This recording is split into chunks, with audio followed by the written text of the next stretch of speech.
So nandito tayo mga kasikap sa kabaan ng Paco Santa Mesa Road. At ito yung section 2A gawing likuran. Ayan, may bago tayong ipapakita dito mga kasikap. Sa last update natin, ang pinakita ko lang sa inyo yung circle dito sa kaliwa na merong P232-L. At ngayon, dalawa na sila. Eto na yung isa, ayan o. Magkatabi lang halos yung pier dito. Sinimulan ko to, walang naniniwala sa paligid ko. Magandang hapon Luzon, Visayas at Mindanao. Maging sa mga kababayan natin dyan sa abroad, mga OFW. Magandang hapon po sa inyong lahat. Nandito po tayo ngayon sa kabaan ng Quirino Avenue. Ito yung patungo dyan sa may Osmeña.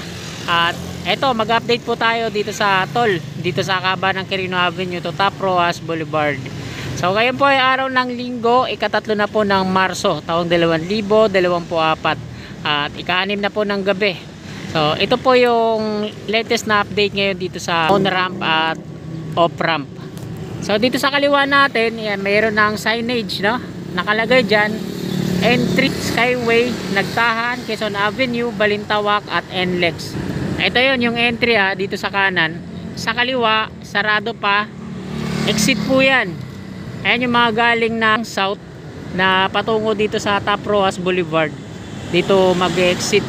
So karamihan na kasi ng mga toll ngayon na para sa exit o off-ramp dito na sa dulo mismo, no? Kagaya nito, may dalawang counter siya dito. At yung on-ramp syempre dito sa kanan natin. Ayan pa lang yung open sa ngayon. Yung off-ramp ay nananatiling sarado pa rin magpahanggang ngayon. So di po natin alam kung kailan ito bubuksan. Kasi dun sa sa Naiya Expressway on-ramp extension to EDSA ay nag-open na po nung March 1. So ito na lang, baka malapit-lapit na rin po ito. At doon naman sa dulo, pakita ko sa inyo, ayan, meron na po siya mga reflectorized markings. Ayan, yung mga dilaw na yan, packet doon. At hanggang doon sa may sa may wall divider, no? At kompleto na rin yung mga street lamp pole niya, ayan, no? At dahil nga linggo ngayon, bibira lang yung mga sasakyan, hindi gaano ma-traffic. Sa ating gawing likuran, yan po yung Quirino Station ng LRT1.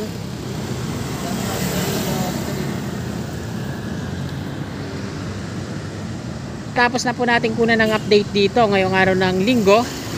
Magtutungo naman po tayo doon sa Skyway Stage 3 Section 2A sa may Tomas Claudio, PUP Santa Mesa. So tara, let's go!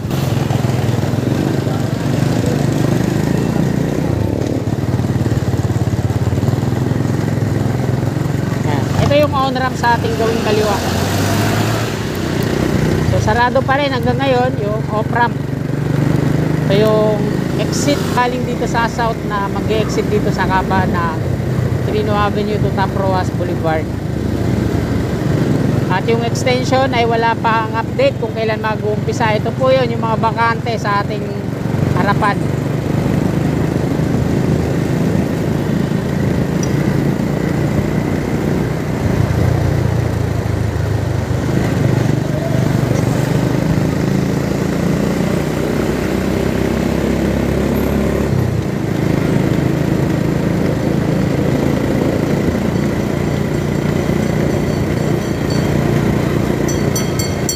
Pati yung on-ramp dito, patungong south, ito yung sa taas natin.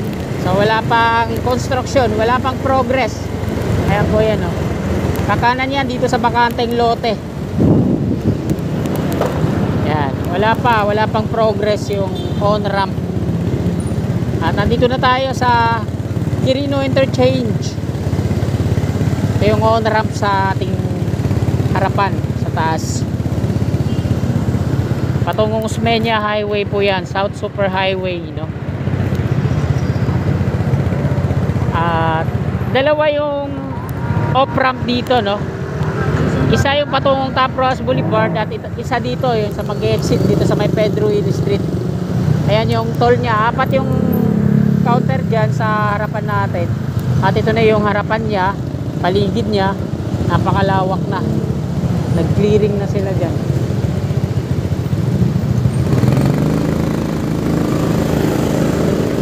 Pakita ko sa inyo yung ilalim ng Skyway dito sa Quirino Interchange.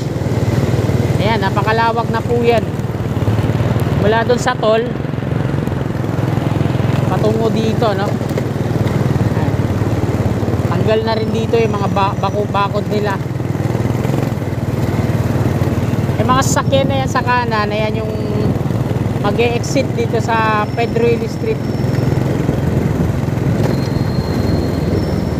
Nilagyan na rin nila ng mga ano, no? Concrete barrier para harang. Ay, mga pakanan na yan papuntang Santa Ana, Manila po yan. Galing dito sa Rojas Boulevard.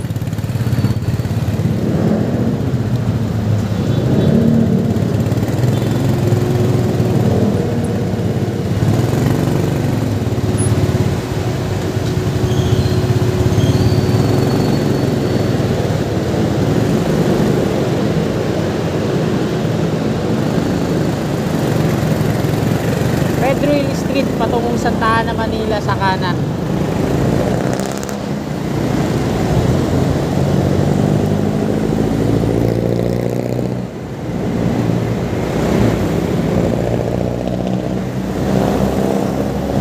Ito yung Paco Station sa ating gawing kanan.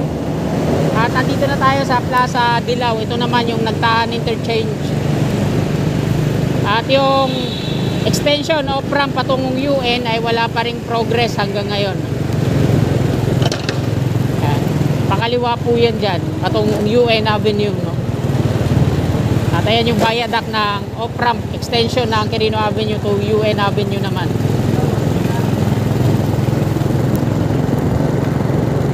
Ito naman sa kaliwa natin yung on-ramp patungong South.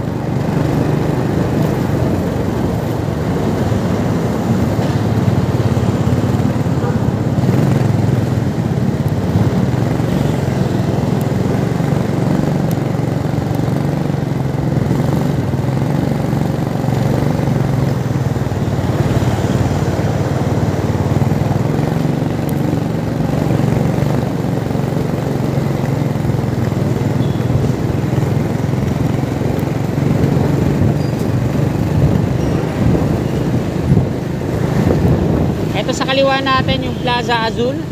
Napakalawak na po, ano? At pantay na. Yung dating parke na ngayon ay isa ng bakanteng lote. So di ko alam kung ano yung magiging proyektong gagawin nila dyan. Bakit na po tayo sa flyover? Bali itong flyover na to madidemolish din to pag nag-start na ang NCR. North-South Commuters Railway Project. Nandito lang yung rail track ng PNR sa ating gawing kanan. Ayan, sa baba. At ito yung double decker. Ang ilalim na itong flyover police station. Yan sa ilalim.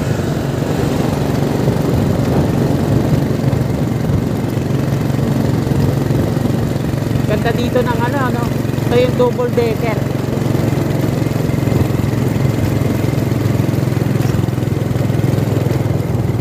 Sa taas yung southbound, sa baba yung patungong NLEX.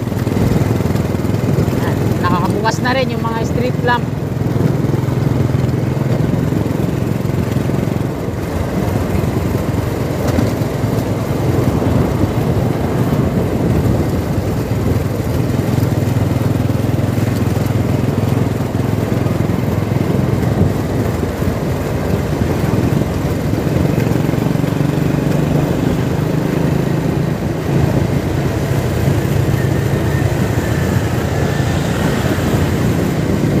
Dumami pa lalo yung mga street dwellers dyan sa baba, oh. Dami nilang mga bahay na.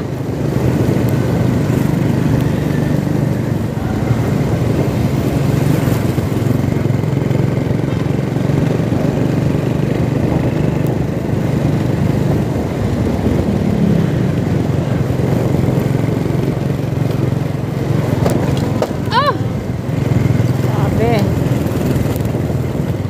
Kalim nun, ah.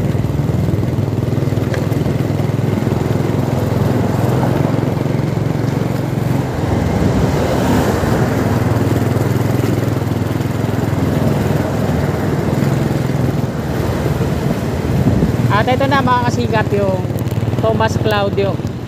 Dito i-connect ang Section 2A Dito tayo sa baba, diretso po yan patungo dun sa Padre Jacinto Zamora Bridge. Harapan lang po ito ng Beata Pandacan PNR. Ito yung PNR ng Beata Pandacan Station. Yan sa kaliwa natin.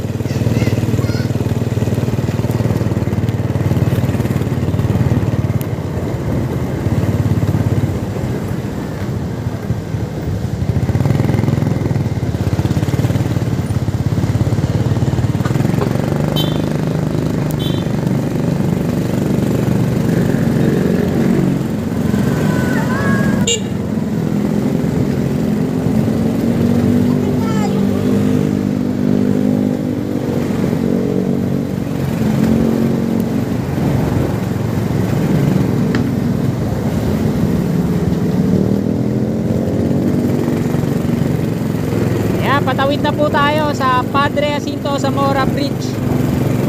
So, pasensya na mga kasikap, ngayon lang ako makakapag-upload ng vlog. At makakapag-vlog kasi nag-sideline kami kanina.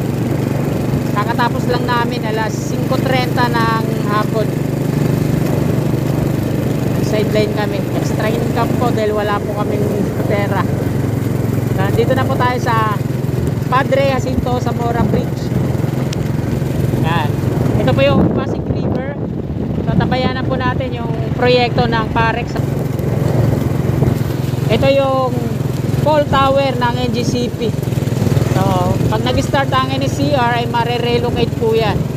Sa kaliwa natin yung barracks ng Dumduma Construction and Trading Corporation. So, ito na yung unang column ng Section 2A. So, hindi pa sila dito sa kanan nag-drill ng mga kapartner ng mga pier dito sa kaliwa, no? Tatapusin muna siguro yung dalawa na to, yung may mga napapaikutan ng sheet pile.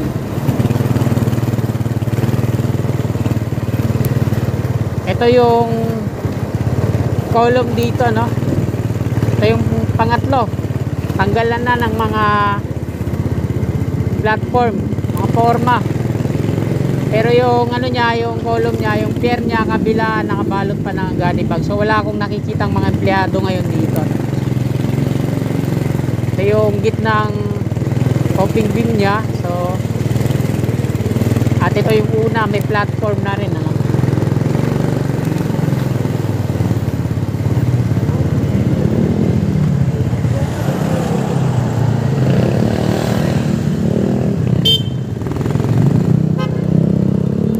Mga kasikap, may bago akong ipapakita sa inyo ngayon. Pangit ang boses mo, kanang kumanta. So nandito tayo mga kasikap sa kabaan ng Paco Santa Mesa Road. At ito yung Section 2A sa ating gawing likuran. Ayan yung kumakanta, oh. Ayan, may bago tayong ipapakita dito mga kasikap. Sa last update natin, ang pinakita ko lang sa inyo yung circle dito sa kaliwa na merong P232-L. At ngayon, dalawa na sila. Ito na yung isa, ayan, oh. Magkatabi lang halos yung pier dito. So, dalawang pier yung gagawin dito, no? Magkatabi. Isang dangkal lang yung distance, ayan, oh. Pagitan niya, isang dangkal lang. Yan. Ayun yung nakalagay doon, P232-L. Tapos ito naman sa kabila, dalawa din. Kasi dito sa double decker, dalawa din yung column niya, yung pier. Ito dalawa din. So sa NLEX na po ito, aliwanagin ko lang na.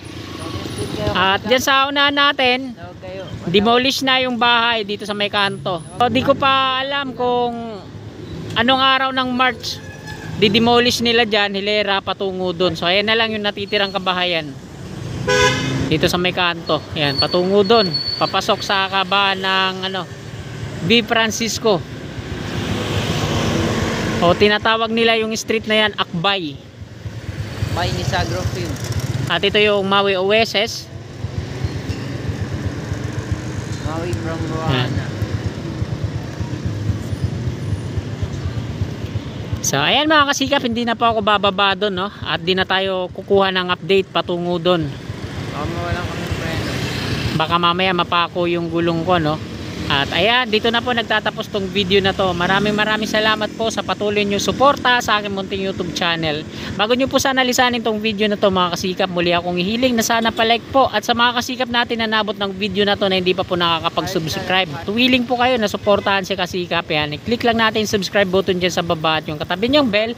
I-bell all po natin para always na updated po lagi tayo sa aking mga bago pang i-upload na video. Maraming salamat, lagi po tayong mag-iingat, magandang gabi at God bless po sa ating lahat. Oh, my angel, angel, baby, angel.